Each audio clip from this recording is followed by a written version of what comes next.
Hi Pep. Salom Pep. Hozir Husanovning holati qanday? Yaxshi. Demak, u o'ynay oladi. Ha, balki unda biroz qiyin start bo'lgandir. Biroq endigina 21 yoshda va unda yaxshigina til baryeri bor edi. Husanovmi? Ha, va uning Premier Ligaga moslashuvi seni hayratlantirmadimi? Tan olaman, u William Shakespearedek gapirmaydi. Lekin kundan kunga yaxshilanib boryapti. U biz nimani xohlayotganimizni tushunadi. O'zi aytmoqchi bo'lgan fikrni ham yetkaza oladi va har safar tobora yaxshilanmoqda. U juda aqlli.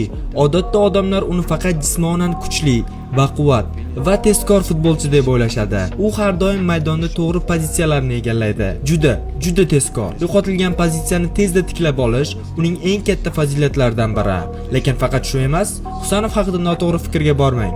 U aqlli futbolchi. Odatda bunday jismoniy imkoniyatga ega futbolchilar o'yinni o'qiy olmaydi va faqat kuchiga tayanadi. Unda esa ikkalasi ham bor. Shu sababli u to'p bilan ham kundan kunga yaxshilanmoqda. U rivojlanishga chanqoq va u yanada kuchayishi mumkin. Men yaqinda aytgandim. City markaziy himoyada uzoq yillar xizmat qila oladigan futbolchini topdi. Many years.